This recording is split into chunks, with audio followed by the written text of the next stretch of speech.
Sebanyak 77 peserta didik TNI dinyatakan reaktif COVID-19 dari pemeriksaan rapid test massal. Seorang artis film televisi diamankan polisi diduga terkait kasus prostitusi.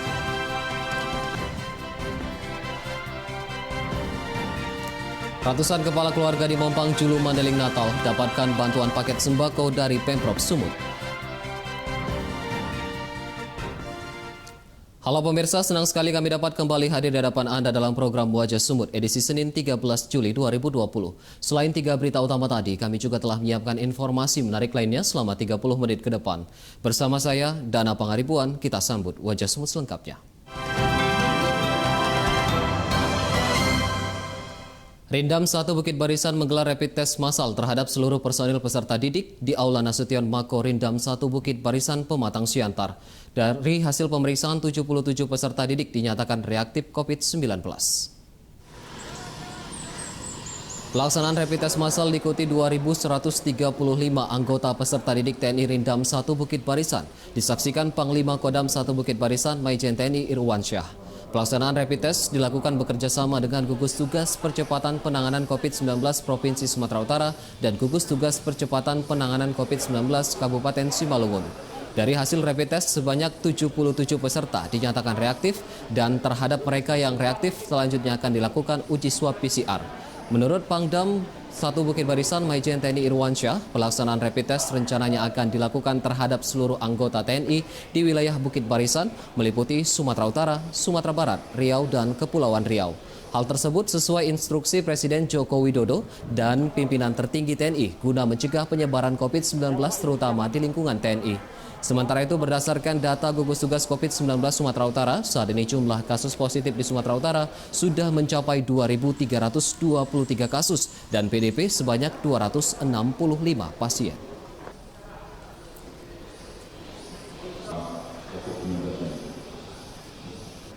Hasil rapid test yang dilaksanakan terhadap siswa hari ini itu sudah dilaksanakan kepada 1.373 siswa. Nah, dari hari ini hasil kita sudah simpulkan sebanyak 77 dinyatakan reaktif. Rektor Universitas Sumatera Utara Profesor Runtung Sitepu dilaporkan positif COVID-19 dari uji swab PCR. Runtung dinyatakan berstatus orang tanpa gejala atau OTG dan harus menjalani isolasi mandiri. Hal tersebut dibenarkan Kepala Humas Universitas Sumatera Utara Elvi Sumanti kepada wartawan. Menurut Elvi, Runtung Sitepu dinyatakan positif COVID-19 berdasarkan hasil uji swab Rumah Sakit Royal Prima Medan. Runtung melakukan tes swab pada Jumat lalu dan dinyatakan positif COVID-19 pada Sabtu kemarin.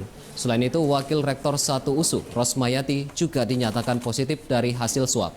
Saat ini keduanya sedang menjalani isolasi mandiri selama 14 hari guna memutus penyebaran COVID-19. Sementara aktivitas administrasi di Biro Rektor USU pasca dinyatakannya rektor positif COVID-19 saat ini masih berjalan seperti biasanya dengan penerapan protokol kesehatan. Untuk seluruh pegawai di Biro Rektor rencananya akan dilakukan pemeriksaan rapid test dan uji swab guna mencegah penyebaran COVID-19. Karena adanya tracing, Rektor USU kemarin melakukan swab di Rumah Sakit USU dan hasilnya dinyatakan positif. Sampai hari ini, Rektor USU telah melakukan isolasi mandiri, di mana kondisi beliau sehat karena positif dalam keadaan OTG. Polresta Deli Serdang bersama pihak Rumah Sakit Umum Daerah Deli Serdang dan Kementerian Agama melaksanakan pelatihan pemulasaran jenazah COVID-19. Pelatihan dilaksanakan untuk membantu relawan COVID-19. Pelatihan pemulasaran jenazah COVID-19 dilaksanakan di Aula Tribrata Polresta Deli Serdang dengan instruktur dokter spesialis forensik Abdul Ghaffar Farinduri dari RSUD Deli Serdang. Pelatihan dilaksanakan untuk melatih anggota Polresta Deli Serdang memahami standar pemulasaran bagi jenazah COVID-19 agar tidak terjadi proses transmisi atau penularan. Pelatihan dilaksanakan dengan menggunakan alat yang dikenakan saat pemulasaran dilakukan, seperti masker, sarung tangan, plastik, kain kafan, peti jenazah, dan SOP penyemprotan disinfektan bagi petugas dan peti jenazah.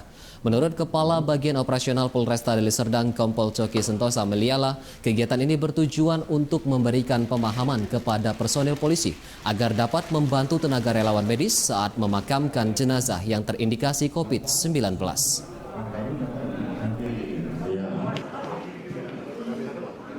Tujuannya adalah untuk membantu para relawan-relawan kesehatan yang kita ketahui memang tidak banyak, ya mungkin kurang untuk wilayah Deli Serdang. Sehingga apabila nanti dibutuhkan, anggota kita telah memahami cara-cara tersebut. Jadi langkah-langkahnya tadi dijelaskan oleh dokter. Rumah Sakit Umum Daerah Deli Serdang kini memiliki alat pemeriksaan polymerase chain reaction atau PCR. Penyediaan alat pemeriksaan PCR tersebut disebabkan masih tingginya kasus penyebaran COVID-19 di wilayah Deli Serdang. Alat pemeriksaan PCR tersedia di RSUD Deli Serdang yang ditempatkan di ruangan khusus penanganan COVID-19. Penyediaan alat PCR ini dilakukan gugus tugas COVID-19 Deli Serdang disebabkan tingginya kasus COVID-19 di Deli Serdang yang saat ini sudah mencapai 188 pasien positif. Sebelumnya pihak rumah sakit hanya mengandalkan pengujian rapid test untuk mendiagnosa warganya yang diduga terpapar COVID-19. Dengan adanya alat PCR, diharapkan diagnosa bisa cepat dilakukan terhadap pasien berstatus PDP atau OTG. Direktur Rumah Sakit Umum Daerah Deli Serdang Dr. Hanif Fahri mengatakan dengan adanya alat PCR ini, pihak medis kini tidak perlu lagi mengirim sampel ke Medan untuk mengetahui status kesehatan warga yang diduga terpapar COVID-19. Untuk sementara ini, alat pemeriksaan PCR hanya melayani warga di wilayah Kabupaten Deli Serdang dan sekitarnya dengan kapasitas regensia sebanyak 500 sampel. Dengan adanya alat ini, kita harapkan terutama pasien-pasien yang dirawat di wilayah Deli Serdang dapat kita percepat penegakan diagnosisnya. Untuk sementara dari amanat yang kita peroleh dari tim gugus, kita prioritaskan karena regensianya juga masih terbatas. Pemirsa, tahun ajaran baru 2020-2021 di Kota Tebing Tinggi telah dimulai meski di tengah pandemi COVID-19 dengan tetap menerapkan sistem pembelajaran jarak jauh. Bagi sekolah yang menerapkan belajar tatap muka akan dikenakan sanksi. Pembukaan tahun ajaran baru dilakukan secara daring di Aula Dinas Pendidikan Kota Tebing Tinggi yang dipimpin Kepala Dinas Pendidikan Kota Tebing Tinggi Pardamaian Siregar. Pardamaian Siregar mengatakan tahun ajaran baru 2020-2021 masih tetap menerapkan sistem pembelajaran jarak jauh atau bisa dikatakan baik secara daring maupun secara luring. Bagi orang tua siswa yang memiliki perangkat gawai, modul pembelajaran akan dikirim melalui aplikasi grup, sedangkan bagi orang tua yang tidak memiliki gawai, maka modul pembelajaran akan dikirim ke rumah masing-masing. Saat ini Kota Tebing Tinggi masuk dalam zona merah penyebaran COVID-19 dengan jumlah kasus sebanyak 10 kasus positif COVID-19, sehingga sistem pembelajaran tatap muka belum dapat diberlakukan. Pardamaian Siregar meminta seluruh sekolah tetap mematuhi aturan pembelajaran selama masa pandemi COVID-19 dan apabila ditemukan sekolah yang melakukan sistem pelajaran tatap muka, maka akan diberikan sanksi. Pembelajaran pun nanti akan dilaksanakan 2 hari ke depan atau 3 hari ke depan akan dilakukan pembelajaran. Ada yang secara online, ada yang secara diantarkan ke rumah masing-masing anak-anak kita yang ada di Kota Tebing Tinggi. Sementara di Mandailing Natal memasuki tahun ajaran baru 2020-2021, sejumlah pelajar tingkat SLTA di SMK Negeri 2 Panyabungan yang datang ke sekolah diminta pulang ke rumah masing-masing. Hal ini dikarenakan proses belajar tatap muka di Mandailing Natal belum diberlakukan. Seperti inilah situasi saat sejumlah pelajar SLTA di SMK Negeri 2 Panyabungan datang ke sekolah untuk belajar di tahun ajaran baru 2020-2021. Pihak sekolah meminta murid untuk pulang dan hanya dihimbau meninggalkan nomor WhatsApp masing-masing siswa. Hal ini dikarenakan di wilayah Mandailing Natal belum diberlakukan belajar tatap muka di tengah pandemi COVID-19. Menurut salah seorang guru, pihak sekolah saat ini masih menerapkan aturan belajar daring dan masih menunggu arahan dari Pemprovsu serta pemerintah pusat.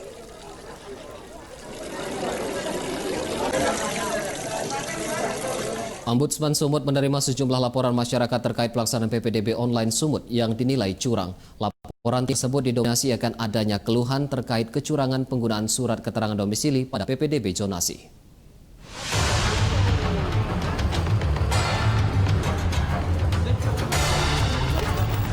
Sejumlah orang tua murid didampingi LSM mendatangi panitia PPDB di SMA Negeri 1 Lubuk Pakam, Deli Serdang beberapa waktu lalu. Kedatangan orang tua murid tersebut untuk menyampaikan protes terkait adanya kecurangan jarak calon peserta didik dari sekolah yang berbeda pada saat pendaftaran dengan saat kelulusan. Temuan tersebut menimbulkan kecurigaan dan pertanyaan bagi orang tua yang anaknya tidak lulus, meskipun jarak rumah mereka dekat dengan sekolah. Sementara itu, Ombudsman Sumut yang membuka posko pengaduan pun mengaku sudah menerima sekitar 10 laporan tertulis dari masyarakat terkait pelaksanaan PPDB online Sumut yang dinilai curang. Menurut Kepala Perwakilan Ombudsman Sumut Apiyadi Siregar, laporan yang diterima didominasi keluhan soal dugaan kecurangan penggunaan surat keterangan domisili pada sistem PPDB zonasi. Masalahnya yang disampaikan adalah itu tadi, ada jaraknya lebih dekat anaknya tapi tidak lulus, sementara kawan anaknya yang lebih jauh itu lulus, kira-kira gitu. Jadi banyak masalah dan yang dipersoalkan adalah dicurigai itu akibat penggunaan surat keterangan domisili.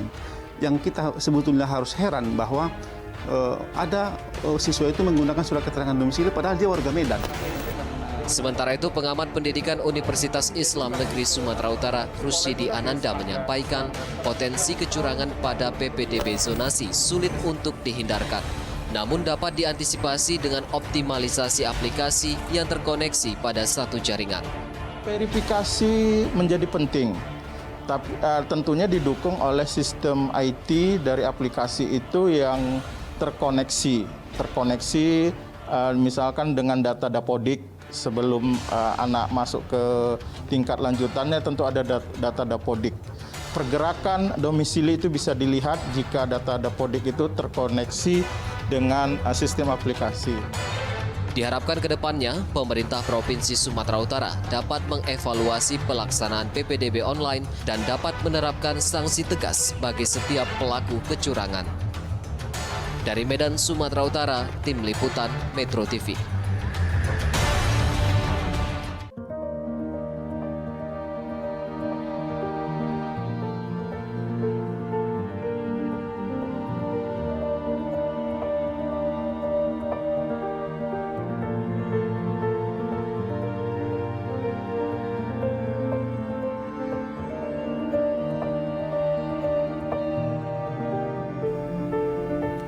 Pemirsa, saya jadikan hadir informasi mengenai seorang artis film televisi diamankan polisi diduga terkait kasus prostitusi. Tetaplah bersama kami.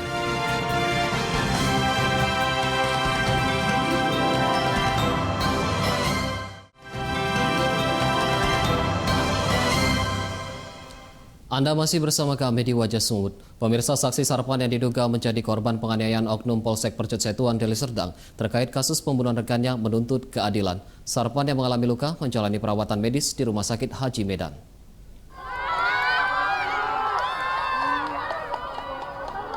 Saksi Sarpan menuntut keadilan atas kasus penganiayaan yang diduga melibatkan oknum polisi Percut Setuan, Deli Serdang saat dirinya diminta menjadi saksi atas kasus pembunuhan terhadap rekannya Dodi Sumanto. Sarpan yang menjadi saksi kunci pembunuhan mengaku mendapatkan perlakuan penganiayaan.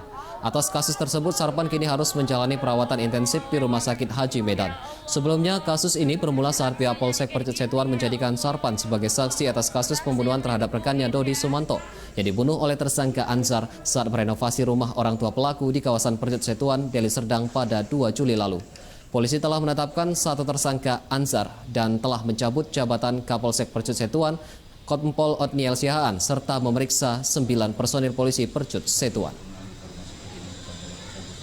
Rumah sakit Bapak? Iya, rumah sakit cuma beliau ini kalau nggak ada beliau itu punya mana saya Pak. Saya nggak tahu dada saya udah sakit Pak. Sempat ditolak juga di beberapa rumah sakit ya Pak? Itulah ditolak, itulah bapaknya yang nolong dengan saya ke rumah sakit ini Pak. Kalau nggak ada beliau untuk macam mana lah. Tim Reskrim Polrestabes Medan mengamankan seorang artis film televisi di salah satu hotel di Kota Medan diduga terkait kasus prostitusi. Artis FTP berinisial HH diamankan Satreskrim Polrestabes Medan dari satu hotel berbintang 5 di kota Medan pada Senin dini hari. Saat diboyong petugas, artis FTP tersebut menutupi wajah dengan masker serta menggunakan topi dan jaket. Menurut keterangan Kapolres Tabes Medan, Kombes Pol Riko Sunarko, penanganan kasus ini sudah dilakukan petugas sejak pekan lalu berdasarkan informasi yang diperoleh tim Reskrim dan Intelkam Polres Tabes Medan terkait prostitusi di Medan yang melibatkan artis ibu kota. Dari hasil penyelidikan polisi mengarah kepada artis FTP berinisial HH yang selanjutnya diamankan petugas kepolisian dari salah satu hotel di kota Medan bersama seorang pria. Saat ini status HH masih ditetapkan sebagai korban perdagangan manusia. Kita mengamankan satu orang perempuan, inisial H, umur 23 tahun, pengakuannya baru landing dari Jakarta tadi pagi, kemudian menginap di salah satu hotel dengan rekannya. Ya, ini sedang kita dalami, apakah betul dugaan kita ini berkaitan dengan prostitusi dan apakah betul ini artis atau bukan, sedang kita. Pemirsa, satu unit kios yang menjual BBM eceran di Kota Tebing Tinggi ludes terbakar. Akibatnya satu orang tewas dalam kejadian tersebut. Kebakaran kios bensin eceran terjadi di Jalan Ikhlas, Kelurahan Sri Padang, Kota Tebing Tinggi pada Minggu sore. Mengetahui ada kios yang terbakar, warga sekitar bergotong royong untuk memadamkan api dengan peralatan seadanya. Tidak berselang lama, 2 unit mobil pemadam kebakaran tiba di lokasi dan berhasil memadamkan api. Polisi yang turun ke lokasi melakukan olah tempat kejadian perkara dan menemukan istri pemilik kios bernama Misnah meninggal dunia. Sementara suaminya bernama Misno berhasil menyelamatkan diri, namun saat ini masih dirawat di rumah sakit karena mengalami luka bakar. Kapolsek Rambutan AKP Hotman Samosir menyampaikan pihaknya belum mengetahui penyebab pasti kebakaran yang mengakibatkan satu orang meninggal dunia karena masih dalam tahap penyelidikan.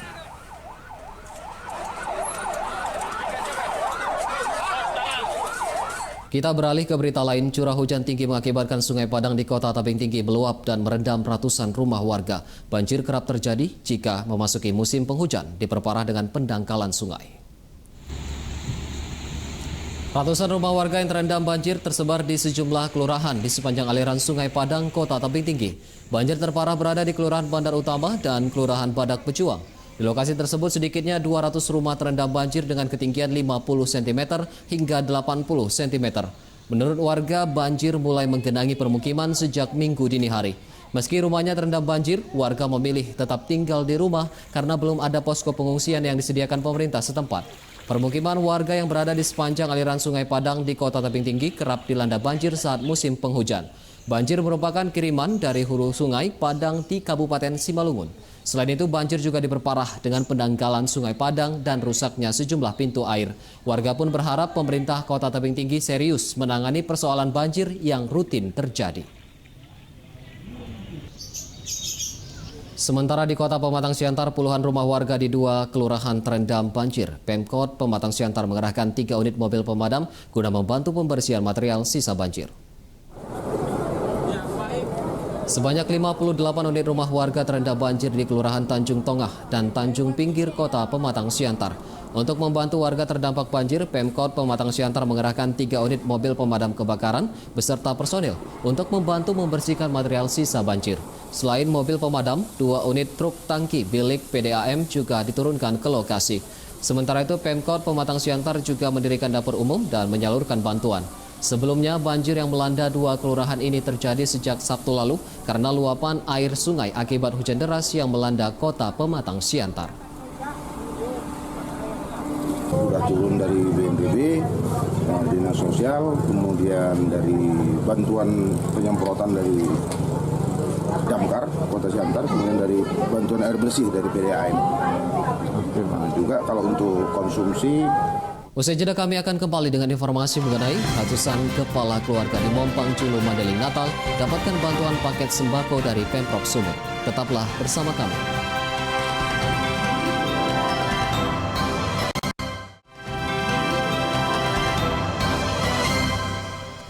Kembali lagi di Wajah Sumut. Pasca kerusuhan penyaluran BLT di Desa Mompang Julu Mandailing Natal, sebanyak 845 kepala keluarga mendapatkan bantuan paket sembako dari pemerintah Sumatera Utara. Warga desa Mompang Julu terutama kaum ibu mendatangi gedung sekolah madrasah untuk menerima bantuan paket sembako. Paket sembako yang disalurkan ke masyarakat terdiri dari beras 10 kg, mie instan 1 kardus, minyak makan 2 kg, dan gula pasir 1 kg. Bantuan berasal dari pemerintah Provinsi Sumatera Utara yang ditujukan bagi masyarakat yang terdampak pandemi COVID-19. Sementara suasana desa Mompang Julu kini sudah kondusif pasca aksi demo BLT yang berujung bentrok. Pada beberapa waktu lalu, warga sudah mulai kembali beraktivitas seperti biasa. Pelaksana Kepala Desa Mompang Julu Alizona menyebutkan saat ini kondisi warga di Desa Mompang Julu telah kondusif meski sejumlah warga desa masih ditahan pihak kepolisian terkait kerusuhan yang terjadi pada demo beberapa waktu lalu. Ya, tidak ada lagi yang positif, semua datang mudah-mudahan dengan senyum bahagia. Ya, seperti yang sama-sama kita ketahui lah, sebagian mungkin belum berada di desa. Tapi istri-istrinya... Menjelang hari ulang tahun Garda Nasdem ke-9 tahun, para kader Garda Pemuda Nasdem dan Yayasan PSP Foundation melakukan bakti sosial dengan membagikan sembako kepada warga di Kota Medan dan pesisir pantai selatan Malaka, Deli Serdang. Pembagian bantuan sembako dilakukan di sejumlah daerah, diantaranya Medan dan Deli Serdang. Seperti di Desa Slemak, Kecamatan Hamparan Perak, Deli Serdang, para kader membagikan sembako berupa beras dan lainnya. Satu persatu masyarakat nelayan yang terdampak COVID-19 diberikan bantuan dengan menerapkan protokol kesehatan. Selain membagikan sembako, para kader Garda Pemuda Nasdem dan PSP Foundation juga mengunjungi bank sampah dalam peningkatan kreativitas masyarakat untuk ketahanan pangan. Pembagian ini dilakukan sebagai bentuk dukungan kemanusiaan kepada warga yang terdampak COVID-19 sekaligus menyambut HUT Garda Nasdem yang ke-9 tahun. Dan informasi tersebut sekaligus menjadi penutup Wajah Semut edisi hari ini. Saya Dana Pangaribuan beserta seluruh kru yang bertugas mengucapkan terima kasih atas perhatian Anda. Selamat siang dan sampai jumpa.